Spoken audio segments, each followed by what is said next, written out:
Howdy! Last time we hung out, we welded a new outer rocker on our Silverado. Today, I need to paint it. And I would like to do that in here so it could sit here overnight. So I need to kind of clean this up.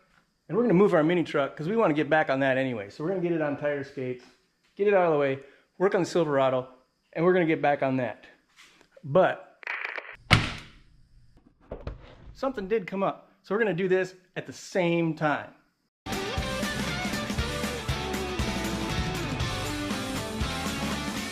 I'm all for helping kids out. And this came up. I don't even know what it is, really, or who it is. But you know what? I don't care. Wait, yeah, I do care. But what I'm saying is I am going to donate a pinstriped canvas piece. I'll put it in a frame. I don't know if it'll fit in to what they're doing, but hey, maybe somebody will buy it. They're having a silent auction, so maybe. So besides body work, primer, paint on the Silverado, moving the mini truck, on top of all that, we're going to do some pinstriping too. So I got this piece of canvas here, and I painted this a while ago. It's just spray paint, some, I don't know, like a light blue, tealish color, and a different blue, and I put it on real heavy and smeared it around before it dried. Looks kind of cool. I'm thinking striping it with dark blue, teal, and white. Now, I shake these up real good. What I do when I open it for the first time is I put a stainless nut in there. Helps mix it up when I shake it. But I'll also stir it when I open it with a little stick. I like to use these ashtrays I just get at Dollar General because I can put mineral spirits in one side and a reducer in the other. And I use the mineral spirits to clean the brush. I'm going to have to do it before I use it because we have brush oil on it that preserves the brushes when we're not using it. You got to get that off. I'm not pulling on these hairs at all. I'm kind of squeezing it. This reducer, we need this on hand to keep that paint wet, to keep it from drying.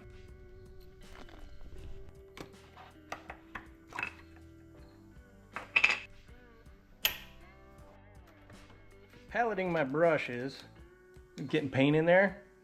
I like to use these quarter-size clean sheets just because it's easy. You just peel it off and throw it away when you're done. These are for body work, but it works great for this. Problem is, they cost money. You can use magazines and things like that. Whatever you use, if it's something that has printing on it, you don't want to use something where that ink is going to come off into your paint.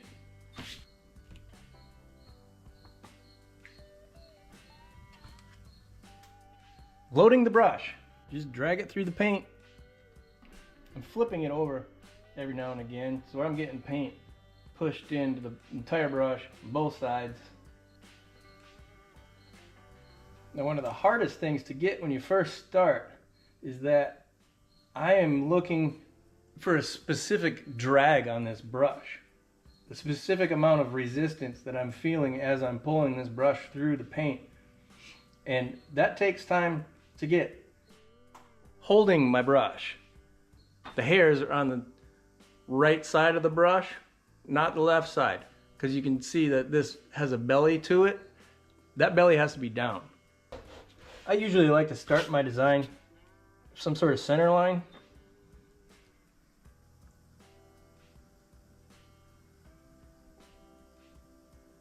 We'll start off with a shorter one like that. Now, as this paint is drying on my clean sheet here, I'm going to have to add a little bit of reducer now and again to keep it wet. Just a bit. Just a tad. Just to keep that drag the way we want. And as we're paleting this, we're pulling it, we're keeping the paint at the business end of this brush. When I'm pulling a line, I like to keep my brush up, but depending on how thick I want the line, I'll lay it down a little bit. Like this center line here, I'll start at the tip and I'm going to dip my brush down a little bit so it kind of widens out, and then as I come to the end, I'm going to pick it up.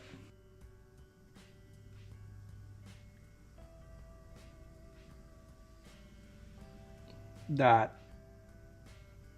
Dot. Another trick for dots is your brush handle. dot, dot. So I got my center line here. So I can do one line on one side and then copy it on the other side right away. That's how I like to do it. Usually a right-hander would start on the left, but I tend to start on the right. Now I'm looking at where I started that one. I'm going to start in the same spot on the other side, and I'm going to look at that line as I'm doing this one and kind of gauging my distance. Just trying to copy it the best I can. And here's the thing, guys, this doesn't need to be perfect. Nothing is perfect when it's hand done. There's got to be some human element in it. You want it perfect, buy a dang sticker. Pinstriping has to have some character to it.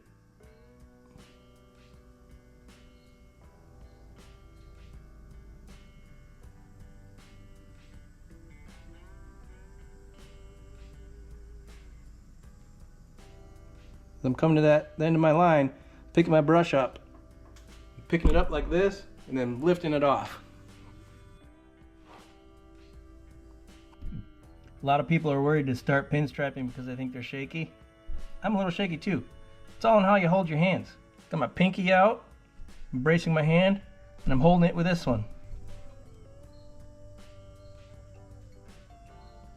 I really don't consider myself to be really good at this, guys. It's just something that I do for fun, and I like it. I always wanted to learn. It took me forever to actually pick up a brush and do it. And if that's you, just do it. Pick it up, give it a try. It's fun.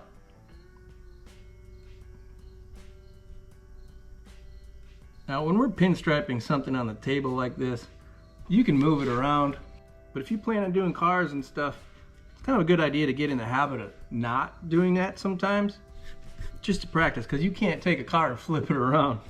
I mean, you can crawl all over it and get yourself into some weird positions, but that's all you can do.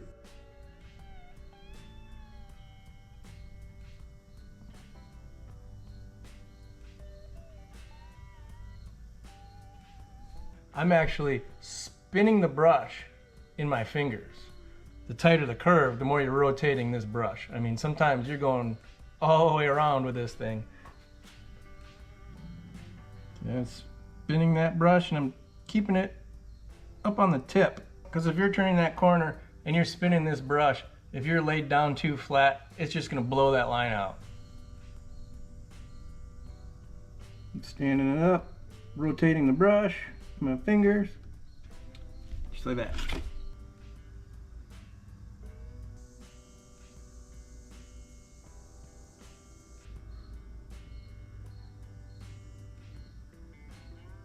This first color, I can have a little bit of fun with this. I'm gonna put a little extra reducer in the brush. Palette that up. A little more. I want it to be wet.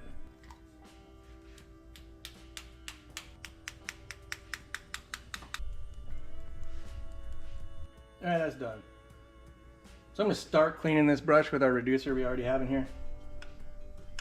Again, I'm not pulling on these hairs. That's squeezing the reducer in there. Getting a lot of this paint out of there. We're going to go to the mineral spirits and do the same thing. If I was going to be doing the second color right away, I'd just let this brush sit for a while. Another cool thing about the ashtray. But we're moving on to something else for right now. Then we'll get to a second color. Then maybe the Silverado will be back home and we can do body work, primer on that, and then do a third color on this. Where is this video going? We are all over the place. Brush oil. Preserve the hairs on your brush. People use transmission fluid, whatever. My favorite brushes are Von Dago. I usually get my brush oil from him too. I just put some in my brush box there. Load it into the brush just like we did the paint. Store it in there, belly down, and go do something else for a bit.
I've been incredibly unmotivated lately. And I don't know why. It's driving me nuts. I hate it. Help me out, guys. Give me some good vibes. Anyway, maybe moving our 78 love here will get me back in the groove. I have to finish the rocker on the Silverado. But what I really want is to get that love done. So we're going to have to get back on that. And we're going to have to get back on it hard. So yeah, about those good vibes. Help me out, guys. Throw me a comment, a like, something. I appreciate it.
All right, we got that up on skates.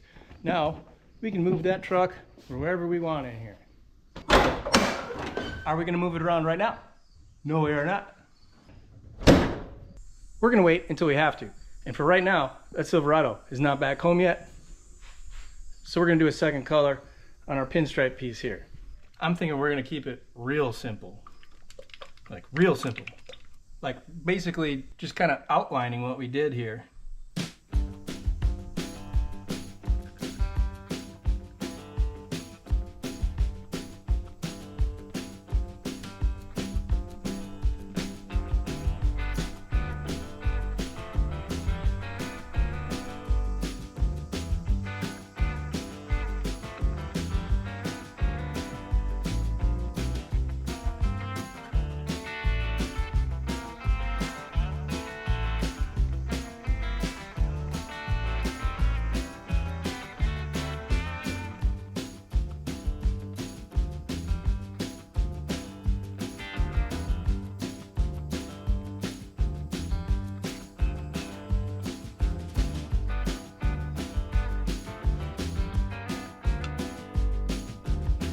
Yeah, that'll work. We'll do a third and final color on that. Throw it in a frame, but first, let's finish up that Silverado rocker.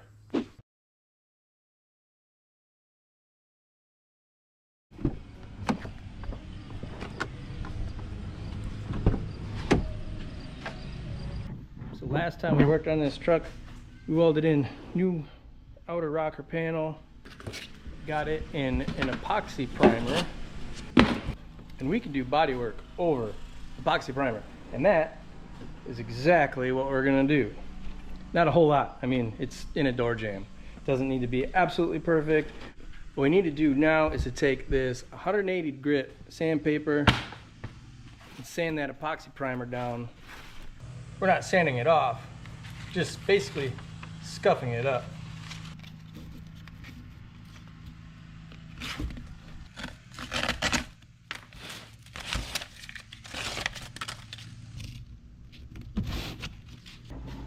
First thing though,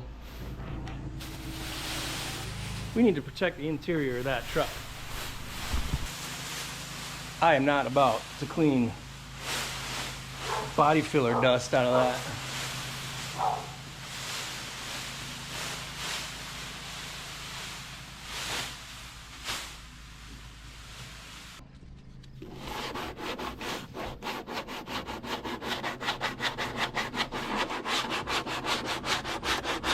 I'm using this long block. Try to keep it as straight as possible. There's going to be some spots where we go through, but that's all right. We'll deal with that.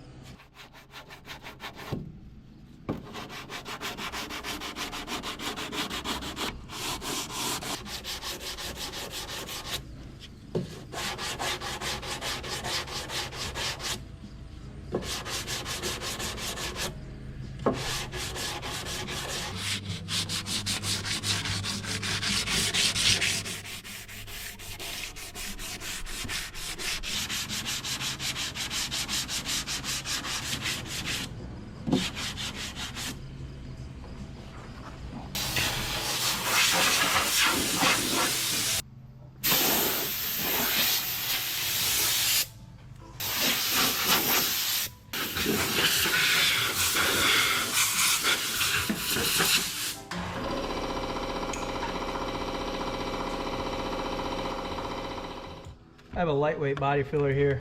We're just going to use that because there's really not a whole lot to do.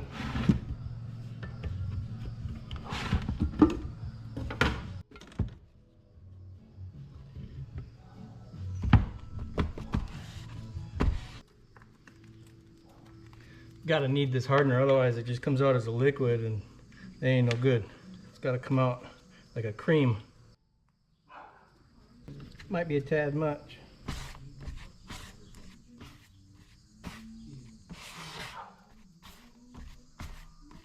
We are not stirring this by any means. We're kind of kneading it, folding it over itself. Try to mix it in there. That'll help prevent pinholes and whatnot. We did all our welding right here on the corner. So that's really all we're gonna need to body work. If I was doing a restoration, I probably would have put epoxy on that bare metal again, but I'm not too concerned about it with this. Now let's get one thing straight, guys. I am no expert body guy. I'm really not good at it at all. In fact, I hate doing it. But I know enough to be dangerous.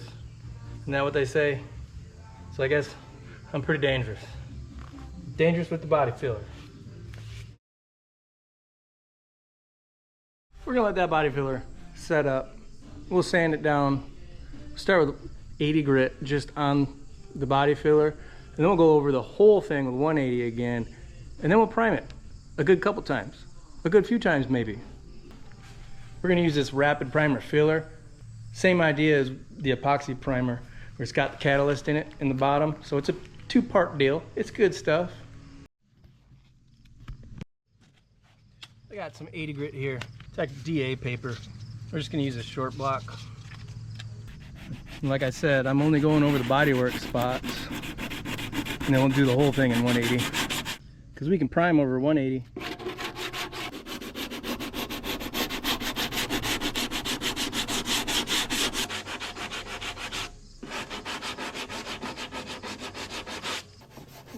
Now I got a couple things going for me here. Number one, it's in a door jamb. Number two, we're doing chip guard on it, and that's a textured coating anyway.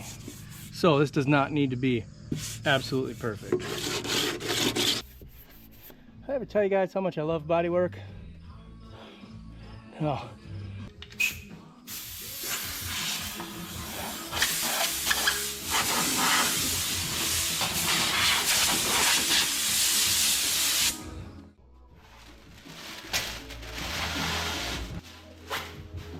We're backmasking this. We're putting the paper on like so.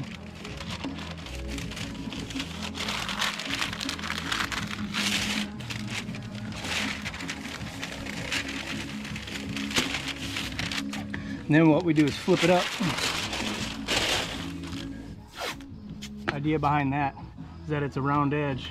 The primer will mist into there and a feather into there rather than leaving a hard edge that's hard to sand.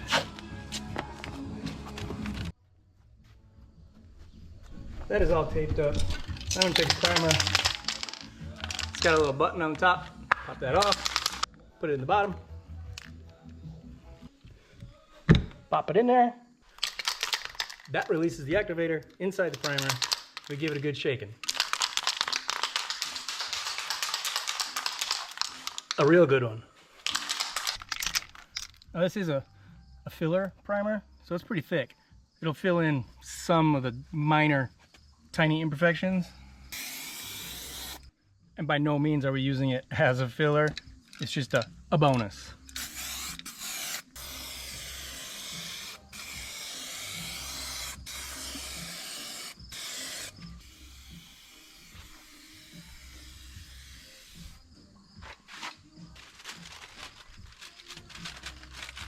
Did I really not put paper here? Huh.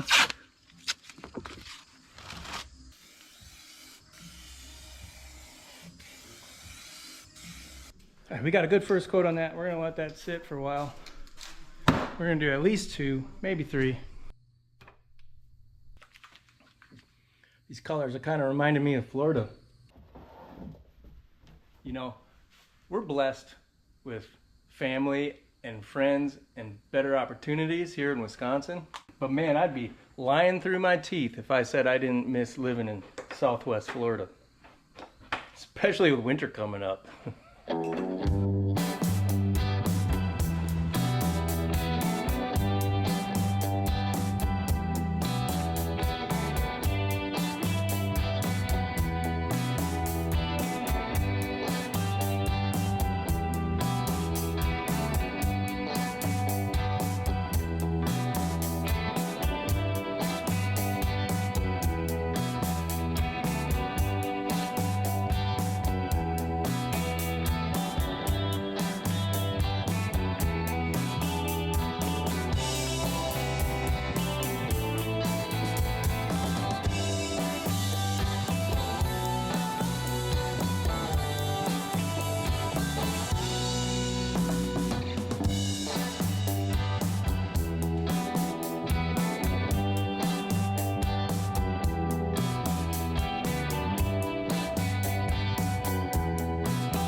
It'll work. I like it. I like the colors. Works well together.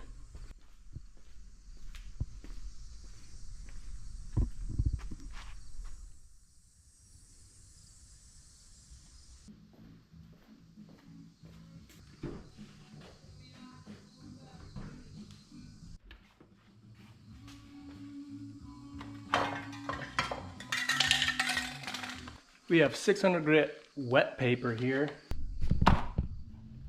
Block, soft block, some flat black spray paint. We just missed this on there, like so.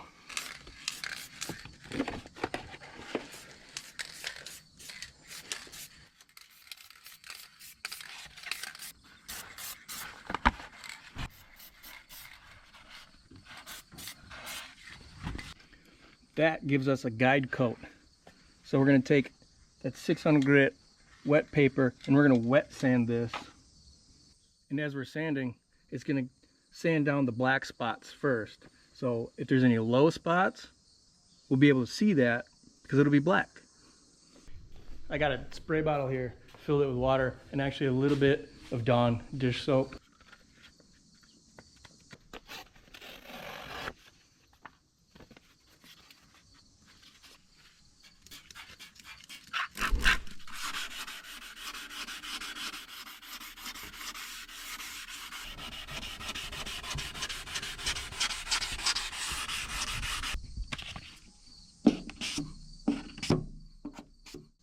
So you can see where that guide coat is working. I would have never seen that if I didn't put that down. So we're just gonna keep sanding until it's all flat. Trying real hard not to go through to the metal.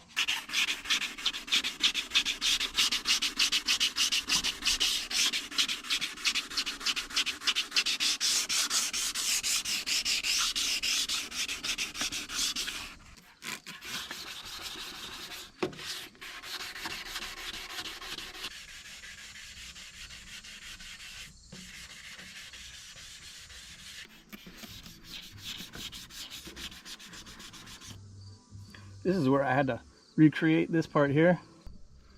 Turned out all right, I guess.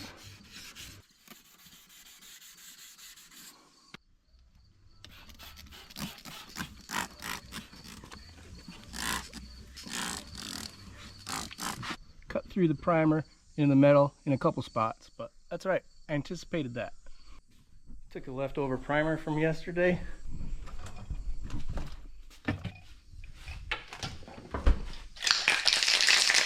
Put it in the refrigerator. That extended the life of this for a little bit. All right, couple cups of coffee. I think that's probably dry. So we're just gonna spot prime these little spots that I went through.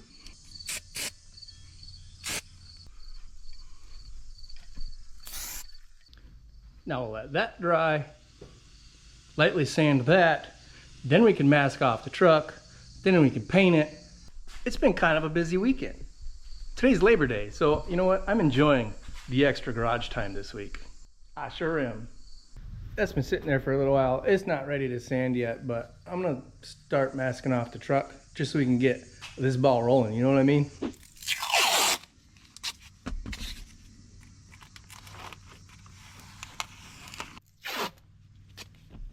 When we get paint on this, we're actually going to go up this pinch weld. So that way there's no hard edge. It'll be up under the weather strip.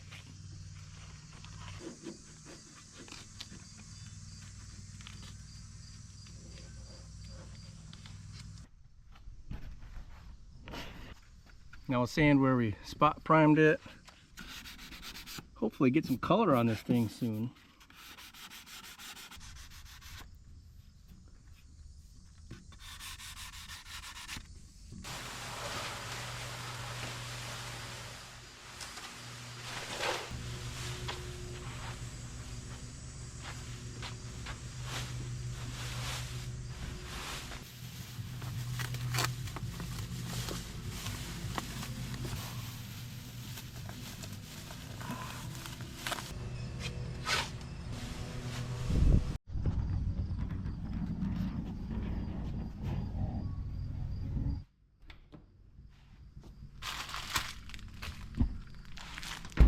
This here is a tack cloth.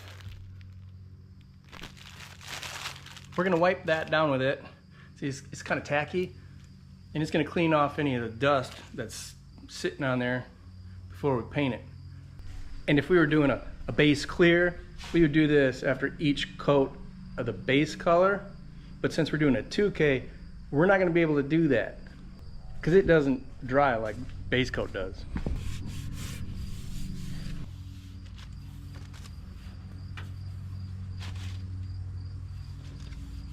We got a little bit of shine left right there. We're gonna have to scuff that up. Otherwise the paint won't stick.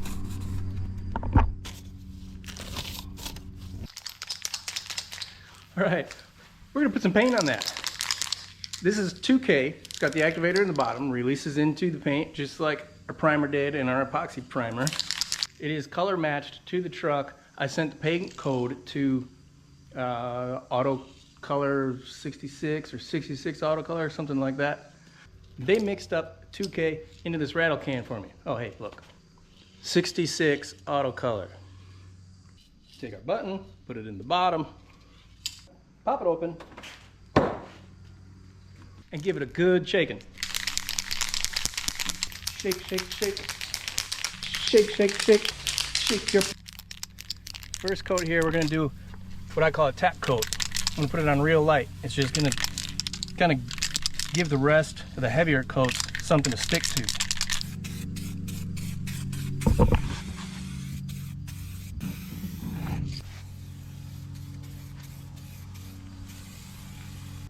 And that's it for the tack coat. We're gonna let that sit for a while, and then we'll do a heavy first coat.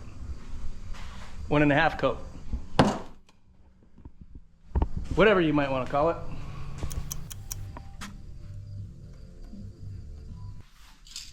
She's ready.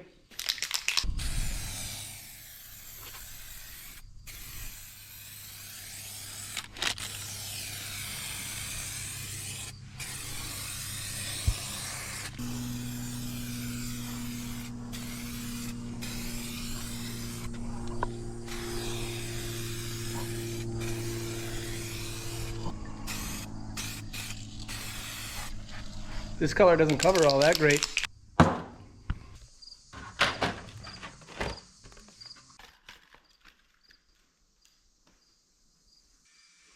Not too bad. Hopefully somebody buys this at their silent auction. If not, we had fun doing it, right?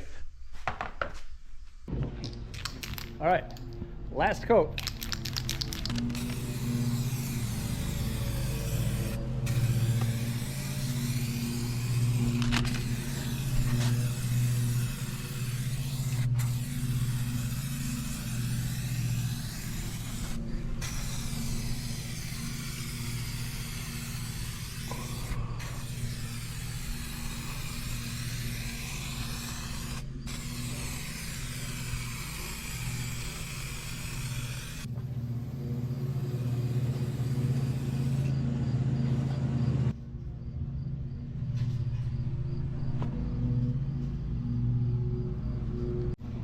Well, it ain't perfect, but like I said, it's a door jamb.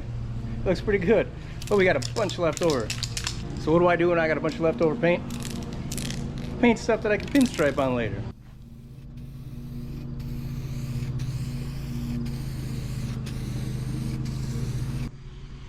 Those will be fun to stripe.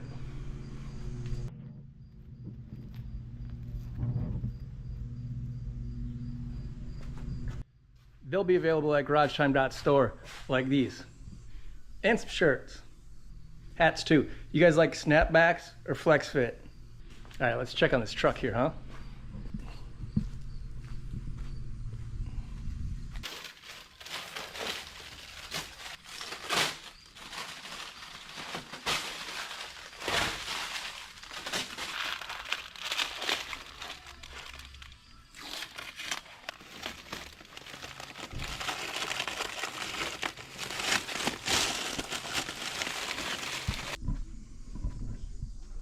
So these spots here that I sanded up and I didn't paint all the way in, what we do then is wet sand it a little bit and put a buffing pad on a die grinder. Try to blend that in the best we can later. But this didn't turn out too bad for doing it in a driveway with rattle cans. That right there is looking dang good, especially for what it was. Sure hope this customer is happy. It's our truck. I'll see you out there. In there.